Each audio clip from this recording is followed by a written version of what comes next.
Friends, very good to see you again, or for you to see us. That joke doesn't wear thin, does it? But thanks very much for joining us in our conversation. My name's Ian, and I'm Associate Minister at St Nick's in Nottingham, at the heart of England. James, remind us who you are and where you are. And I'm James Blandford Baker. I'm in Histon and Impington, the vicar here, two little villages, well, perhaps not so little, just north of Cambridge. So you've got a double barrel name and a double parish. And a double parish, double church parish. So good. Friends, before we go any further, just a little reminder that, as usual, don't forget to like the video if you do like it. Don't forget to click on the share button so you can pass it on to others, and don't forget to subscribe so you don't miss future episodes. We do like it when people share it and pass it on, don't we, James? Yeah, it's absolutely fantastic to get the word out there and get it to helping people who might find it useful. Yeah, indeed. And what we're aiming to do is bring the word to life. It's still the case that I think even some seasoned preachers look at a passage and go, what's that going to do? I did have a comment from somebody actually a couple of weeks ago where they were about to preach and they said, well, I was thinking about this passage and what sort of things could I draw out of it? And you've given me several. So that's really, great. That's really good to know. Yeah. Now, James, we are in, I was going to say Trinity 3, the third Sunday of the Trinity season, or we could say fourth Sunday after Pentecost. Let's not forget Pentecost. Trinity and Pentecost, both important. They are. Yeah. And what's our passage this week? So we're on Luke chapter 10 this week, and the lectionary does something slightly strange. And we have Luke 10, 1 to 11, and then verses 16 to 20. So we miss out verses 12 to 15. Now, James, why do you think the lectionary might have chosen to omit those little verses in the middle? Well, that's very interesting. If one was being if one was making charitable. I mean, if one was making, actually, what I was going to say was if one was making use of the knowledge of the lectionary that one has acquired over the years and observing those verses which are regularly missed out, one might observe that these verses seem to be particularly about judgment, and the lectionary doesn't really like that very much. But these we're here dealing here with the words of Jesus. So I personally, I think if you want to read it straight through to verse 20, good for you. Yeah. I have mentioned before, I think, but I did challenge my then bishop at the time in the diocese that I was ordained, who was the chair of the liturgical commission. I did raise these questions and and said, why does the lectionary do that? And he said, well, my friend, the lectionary is permissive. So if you think that you need to alter the particular verses that the lectionary has, then you should feel free to do so. So there we go. The lectionary is permissive. It's a guide. So good. Well, we'll feel free to do so quite often then. Okay, good. It does sometimes make some odd choices, and of course there is no actual commentary on the lectionary decision, so we don't have no idea. No, but as I say, if you're a sleuth, you'll come to some kind of conclusion, I'm sure. So we start off in Luke 10, verse 1. Now, it's worth remembering, isn't it, that the chapter divisions introduced by Stephen Langton in the 13th century, then Archbishop of Canterbury. So the text doesn't actually have those chapter divisions. So it is sometimes worth actually looking back and saying, well, what's come before and what's following on after, because actually we do have a specific link in Luke 10:1 after this. Yeah. So of course, this happens to be what we talked about last week. And in fact, we did talk about some of the things that relate to this passage. There's quite a strong connection there, isn't there? And in fact, there's stuff about Jesus sending messengers. He set his face towards Jerusalem. He sends messengers out to prepare the way for him, which in itself is a really interesting question of Jesus sending people to prepare, like as if Jesus couldn't just go somewhere. People had to make preparations beforehand. That's interesting. Yeah. And of course, it follows on. Then there's very much the parallel in Luke 9, where you've got sending out the 12, which I think in Matthew 10, Matthew actually conflates the two things and the teaching. Sorry. And what it feels like here, I mean, Luke 10 is that you've got a sort of more extensive commentary on what happens when Jesus sends people out. So he's done it already, but this is a sort of explanation of what he's expecting those people to be doing to prepare for him. Because he sends them into the place where he himself, now the ESV says, was about to go, where he intended to go. It's never obvious that he actually goes there, in fact. So no, that's never reported back on. And so clearly the emphasis is on what disciples of Jesus are to do. And that's the key thing. What does it mean to be a follower who is sent? Do you think that the double action of sending the 12 and then sending the 72, do you think that's sort of carrying some theological freight there in terms of extending the application? I suspect it is, actually. Yes, I think it's very easy, isn't it, in churches just saying, well, there's only this sort of category of Christian who are sent, and everybody else is doing something else. Whereas it feels like the 72 is much more of a universal mission for all those who are followers of Christ in some way are sent. So that's how I read it anyway. What about, did you see that as well? Yeah, no, I do. And of course, it is interesting. And I've got a note on the English translation here that there's some textual ambiguity around the 72. Some manuscripts say the 70. Now, that's doing a couple of things. First of all, it's directing us back to that episode in Numbers chapter 11, where Moses is making all the judgments and doing all the stuff himself. And his father-in-law says, hey, you shouldn't be doing this. You should actually be sharing this responsibility. So you delegate to others and you just take the hard cases. And so he appoints 70 elders to make judgments. So there's an interesting dynamic of delegation there.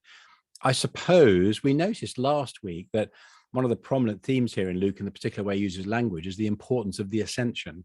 And at Ascension, we did talk about the dynamic of the fact that Jesus has to go to send the Spirit.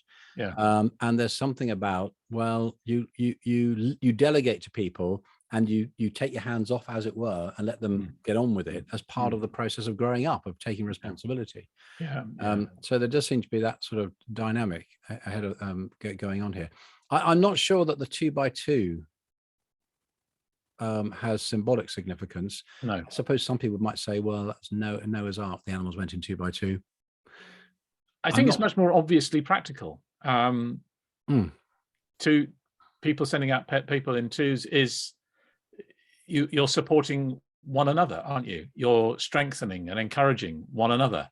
And I mean, it's really interesting, isn't it? I mean, ironically, it's Jehovah's Witnesses who do that. When you see 2 people come to the door, they're always in pairs. I think Mormons do as well. Mormon missionaries. And Mormons do as well. Yes, that's right. Of course.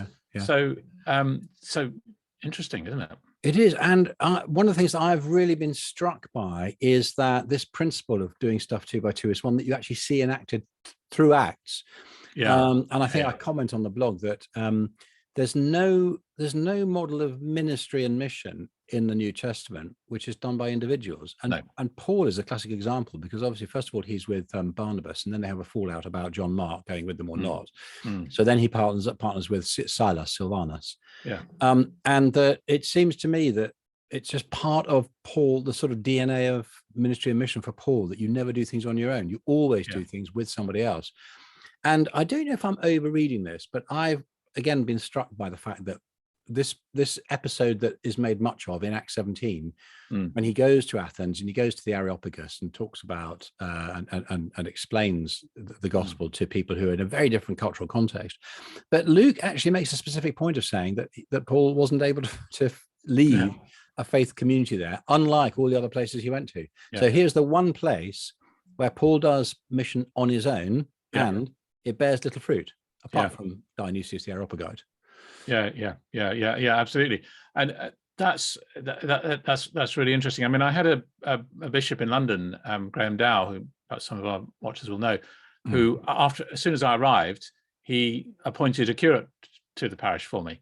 And he said to me, I think everybody needs to be working in partnership with someone else. And he had a very clear view of that, taking, I think, this passage seriously. And that was an enormous encouragement and an enormous benefit. So, and what it means is that, unlike us having monarchical vicars in parishes, or the New Testament communities, faith communities, I don't want to use the word church because that means sort of institution and building, but the New Testament communities, you couldn't say who is the leader. No. And of course, for me, it is an argument against monarchical episcopacy as well, having a single bishop. But you didn't say that back to Graham Dow, did you? I didn't know. I didn't. I wonder, but it is interesting, isn't it? I mean, we do need to allow Scripture to critique the structures of the church and how things are happening. And it would be really interesting, wouldn't it, if, for instance, a diocesan bishop was to model that? It would. I'm trying to imagine what that would look like, but it's a good idea, isn't it? the fact that we can't imagine it is perhaps part of the problem.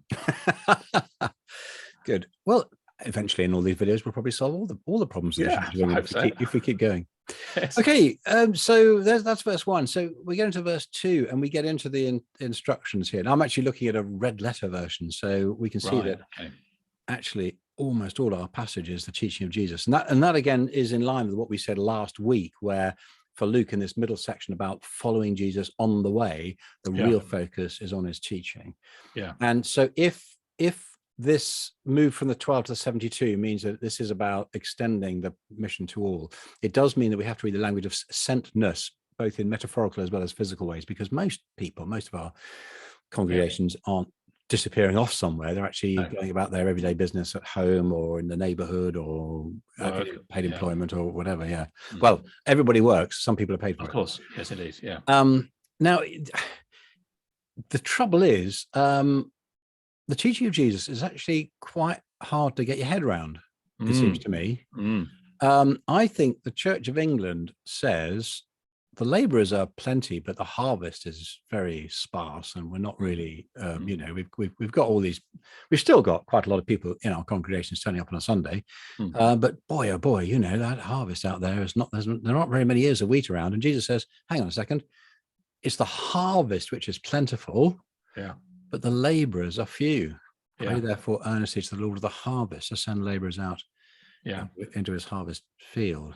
And that's where our reluctance to speak of Christ and call people to Jesus is a massive problem. Because I remember in London, I had this situation where the husband of a member of the church, he actually came to church because he was a family guy, but he never believed. And on one day after, literally you knew him for years, I drove him somewhere in the car and I said, "Hey, Tony, would you like to come on an Alpha course?" And he said, "Oh, I thought you were never going to ask." And of course, he came to faith, and now I think has been a church warden, probably is still the church warden, and amazing Christian. But I had just held off because I thought, well, I didn't think the harvest was plentiful. I just thought he wasn't interested, and that was a real object lesson to me. But I think that's so often the way in the church that we just don't take Jesus' analysis of the situation as the true analysis. And that's really really interesting. Is there a secret to that? Is there a secret to? Again, I remember quoting a statistic from research a little while ago, where somebody did some primary research and discovered that only 17% of Anglicans, of your average Anglican congregation, are actually willing to invite someone to come to a service or come to a church event. How do we address that? Well, is it a chap called Michael Harvey? I think he does some of this stuff, doesn't he, on invitation. He does a very good session. It's about 2 hours or 2.5 hours. He'll just come and run at your church. And he kind of gets into all the issues of why we're so reluctant. And he's really working with this verse. He says, actually, people out there are desperate. You've just got to invite. And I think people are just so scared about ruining friendships or undermining relationships because suddenly they've introduced an unstable element into it, which is Jesus. But as we know, as Jesus, we looked at last week, Jesus and the folk call of Jesus is inconvenient by its nature. You'll never change that. So, I'm fascinated also, Ian, I don't know if we're going on to verse 3, but you're talking about the way Jesus puts the metaphors around exactly the other way. And I think that's also true of the one, I'm sending you out like lambs into the midst of wolves, that normally we talk about the wolf getting amongst the sheep, don't we? Yes, we do. We do it exactly the opposite way. And actually here you're like lambs in wolves. So I think that would have struck his hearers quite profoundly, as indeed it strikes us quite profoundly, about our vulnerability in the midst of this. And that is part of the package too. And that must surely also really mean why we're reluctant. But this whole thing about vulnerability does seem to me to turn our whole understanding of mission sort of inside out again, because I I don't think, I mean, listening to this teaching here, and he goes on to talk about not just vulnerability in terms of being lambs amongst wolves, but there's much more fundamental vulnerability. Carry no money bag, no knapsack, no sandals. Now, there's a bit of a disagreement here between Luke and Matthew. Carry no second pair of sandals. I think what it means you wear sandals, but you don't carry a spare pair, as it were. And there's actually a determined decision not to make provision for yourself. So you are actually vulnerable. And there's a slightly weird thing: greet no one on the road. Now, in our culture, that's not difficult, but it was really interesting. I was talking about this in a context. I was discussing at a conference where there were folk from Africa and from Asia and so on, where actually greeting was really important. And this was for them. This was really, really striking. And actually, it seems to me it mirrors what we just heard last week, which is Jesus set his face to Jerusalem. So there's a focus and a determination to say, we're heading for this village Jesus sent us to. We're not going to get distracted from it. Now, we live in an age of distraction. I mean, we've got multi-billion-pound industries who are constantly making us click one more or watch one more video or follow on. So we live in an age of distraction. Here's Jesus saying, be absolutely focused. But look, I don't think I've ever heard anybody talk about mission locally or mission internationally in these sort of ways. I mean, what we tend to do is say, we've got to do something nice to people. We've got to go and give them something good. So we've got to go and dig the garden, or we've got to go and decorate their house. And then that earns us the right to do the unpleasant thing of giving them the gospel. Or we've got to go abroad and build a hospital, or we've got to go and do whatever, or bring our skills. Now, this is really difficult. I got into real trouble just exploring this passage in the classroom once with somebody who'd done exactly that. They'd spent 8 years, sacrificially going with their professional role, going to do something to we talk about blessing your community. They went to bless a community overseas, abroad, and then in that they slipped in, and also, by the way, here's the gospel. So the dynamic is we give people something that they know is good, and that earns us the right to give something that they might not think is good, which is the gospel. Whereas Jesus says exactly the opposite. He says, let them give you something good, food or whatever, and in return, you'll give them this good news. Yes. And I mean, it's interesting, isn't it? In a post-colonial world, as we re-examine our colonial past in Britain, these are exactly the things that are causing us problems. That actually we went out doing that. And now those to whom it was done are saying, actually, that really wasn't on. That's caused us all sorts of problems. It is. Although, of course, on the other hand, people are grateful, saying, well, you did bring us the gospel, which is good. But indeed. But I think the other, this greet no one on the road is really interesting. When I was first here in Histon Impington, it's a villages, and if I walk down to the post office, I'm gonna greet 25 people on the way there and 25 people on the way back. And apparently, a rumor went round quite early on that I was a bit standoffish. Apparently, I'd missed one person out of the 25. I hadn't spotted them, and I hadn't greeted them on the road. So in village life, I think there is still an expectation of greeting. Okay, there we go. And, woe betide the vicar if he doesn't do it. But that determination, the blinkers need to be on because the task is so important. I just don't know. I mean, you're in a better situation than me because you're a vicar of a parish, whereas I'm an associate minister and I spend my time reading the Bible. So, but I'm just curious to know, are there places where people are actually doing mission under this kind of model? I don't know. Maybe our people who watch can make some comments below. And say, And I do think that this is much more in line with what happens in John 20, where, in a post-resurrection appearance where Jesus appears to the disciples and he shows them his hand and his side, shows them the wounds, the marks of the cross, and then sends them out and says, off you go, here's the power of the Spirit. But he's sending them out essentially in weakness. That's the picture, that's the image which John communicates. I got crucified and you might too, but don't worry about it too much. Yeah, pretty much. Okay. Pretty much. Yeah. Just going back to the whole thing about articulating faith and inviting. I think you mentioned to me that CPS are doing some work in this. Yes, they are. I mean, it's clearly something. I mean, their research is impeccable, and they talk to a lot of churches, so they know what we struggle with. And they've just brought out this resource about how to nurture faith-sharing culture. Oh, okay. Which is by which James Lawrence has, I think it just shows up there. James Lawrence has written, and it is basically acknowledging exactly the problem that we're talking about here. People find it difficult. How do we nurture that? We all know it's difficult, but we know it's also crucial to who we are. So it'll be really interesting to engage with that resource, and some of our viewers may find it helpful. Yeah, and they've got the videos to go with it as well. They have. So we're going through, and on the one hand, you've got this really interesting dynamic that those who are sent on mission are in a position of vulnerability and need, so that the people they go to bless them with food and with for the laborer deserves his or her wages, and then don't go from house to house. No. Here's a challenge for any Torah obedient Jew, which Jesus was: eat whatever is set before you. Yeah. That's a favorite phrase of my mother-in-law Pam and father-in-law Ray, who've done a lot of mission work, who we look after here at home. And whenever I cook dinner, and if it's not quite what Ray wants, Pam reminds him, eat whatever's set before you, because that was a principle. And actually they found it really important. They were on a mission visit, and when you go and you stay in someone's house and they feed you, if you turn your nose up at what they've given you, it really causes offense. And it's such a vital lesson. Just at a practical level. I was once offered a sheep's eyeball in South Africa, and I have to say I did balk at that. That was a step too far. I know, but you ate the rest of the sheep's head. I did eat the rest of the sheep's head. I just couldn't manage the eyeball. Okay. I've never been offered one, so I can't tell you what it's like. But here's the thing: so you're in a position of vulnerability, and in that context, this is fascinating, isn't it? In verse 9, heal the sick, say to them, the kingdom of God has come near to you.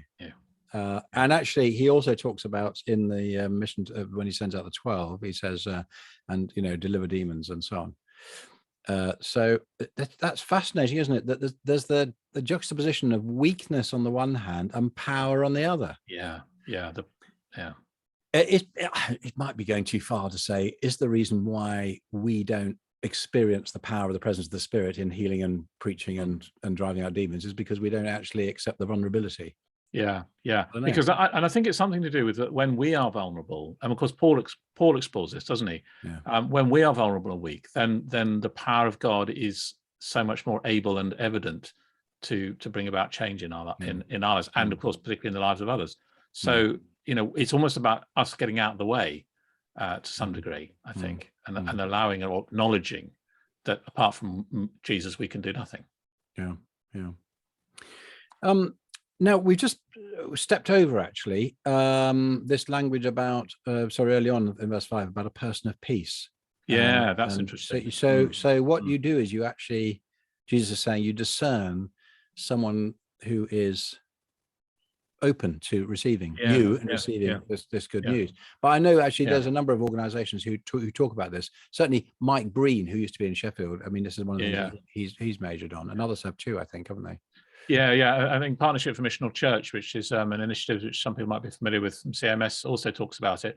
And I'm fascinated because I think Luke revisits this in Acts as he explores how the gospel reaches people of peace, people like Cornelius, Lydia. Those are the two sort of really big classic where these are people are God-fearers, or in some way they're reaching out to God already. I mean, I think potentially, actually, the Ethiopian eunuch is another one. And the because Ethiopian in fact, the church in Ethiopia, I think, does trace its origins back to that. It does, yes. So they see that in that way. So that's really interesting that there's an openness to what the Lord is saying, or it's already kind of evident, but they're not there yet. And that's people we need to look at, and these people exist in our communities.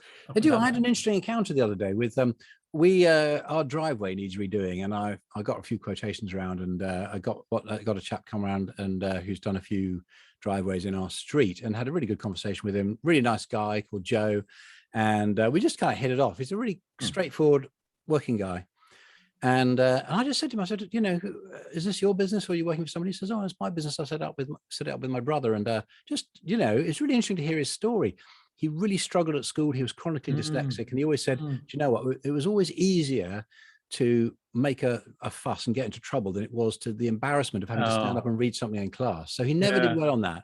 But a really determined guy. And he set up this business when he was quite young, and it's done really, really, really well. And there was really a sense of integrity about the way he wanted to do things. When they need to invest in equipment, they waited till they generated the cash and then they bought it, rather than going to a bank and borrowing stuff. And I just felt I needed to say to him, I said, do you know what? I had to say, I'm a vicar, so I'll talk about these other things.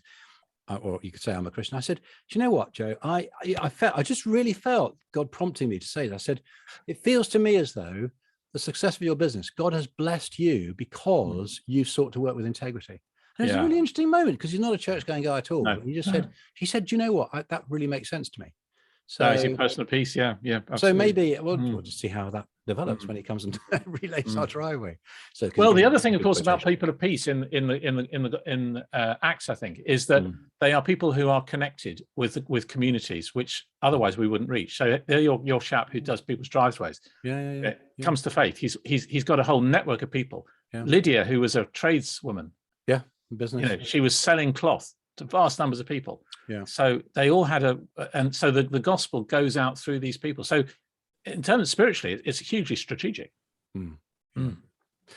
Now, oh gosh, there's so much to talk about here, isn't there? Well, we're coming to the end of our time, but we've got this language of judgment, which is being excised by the lectionary, the mention of the word Sodom. So controversially cut out. It seems to me that Luke is pulling things together because from verse 12 to verse 13, there seems to be a switch of subject. So Jesus has said these woe statements. And of course, actually, we get woe statements coming back later in Luke. And so Luke has brought these in because they connect with it. Because again, when you get to verse 16, again, we get another jump, another change where there's another one of these krei, one of these isolated sayings. The one who hears you hears me. The one who rejects you rejects me. The one who rejects me rejects him who sent me, which connects to what we were talking about last week about all of this stuff being, those of us whom the Spirit inhabits, whom Jesus sends, we become the presence of God in our communities. Strange though it feels for us to say that, but then Jesus reinforces that. That saying fits thematically here, but clearly this isn't something that Jesus has said to the disciples at the moment. And by the way, we're never told that they actually go. No. Just assume that happens. And then they return. Oh gosh, we could have another long discussion about the this last few verses, couldn't we? I saw Satan fall like lightning from heaven. So here's an anticipation. As the kingdom is proclaimed, here is an anticipation of the victory of the cross as the ruler of this world as judged. And it's that's the joy of. I think that word joy is really interesting there. 17, isn't it? They return with joy. And I think is it in one of the other. It's actually in verse 21. At that same hour, Jesus rejoiced in the Holy Spirit. Moving beyond this passage, but there's joy in the overcoming of Satan and in the effectiveness of the mission. And Luke is a gospel of joy. Absolutely, Luke mentions joy more than any other gospel. People are constantly rejoicing. It is extraordinary, isn't it? This again, the paradox of the tension. That on the one hand, we've got all this language of judgment. Woe to you, Chorazin! Woe to you, Bethsaida, and so on. And then right next to that is all this emphasis on joy and the joy that comes from the kingdom. James, thank you so much. So thank you. Amazing play.